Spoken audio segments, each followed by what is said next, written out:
So you're a professor of theology. Tell me, what role do you think theology and religion can play, if at all, in developing new economic and business models?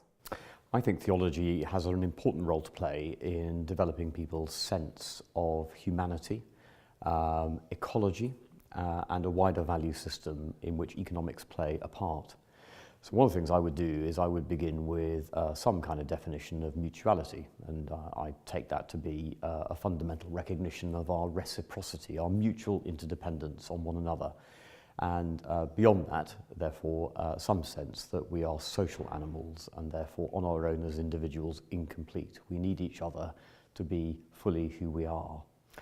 Now, you don't have to have a particularly strong Christian or Jewish or Muslim theology to work out that these things are pretty generic for humanity, but they're also pretty fundamental to religion as well.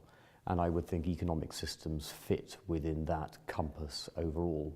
So this is, I think, some sort of recognition that actually the practice of business, the practice of economics is not based on hubris. It's got to be based and rooted in humility.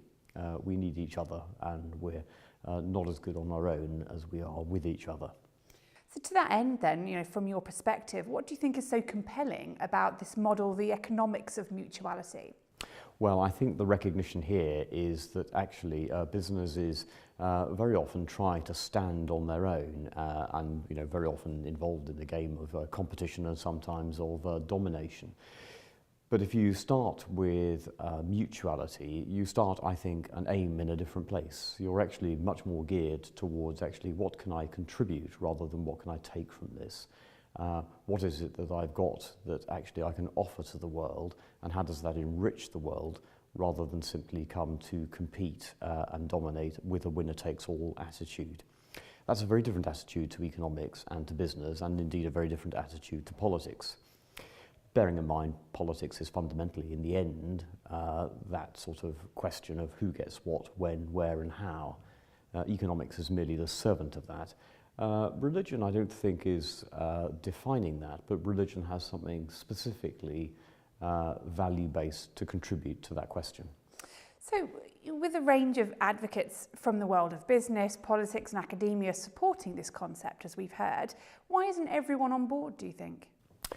I think there are lots of reasons in contemporary culture today why people are slow to climb onto this agenda. Anxiety, individualism, nativism, a fear really of dialogue, a fear of being taken out of context.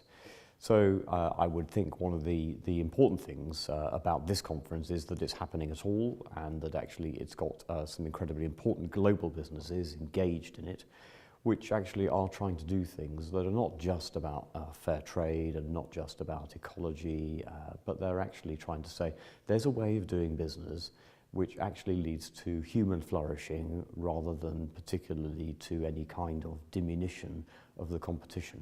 There's a way of doing business which is actually about generating social capital and enabling our values to be something that we can honour and cherish and pass on to the next generation. It does not have to be short-term, and it does not have to be discardable.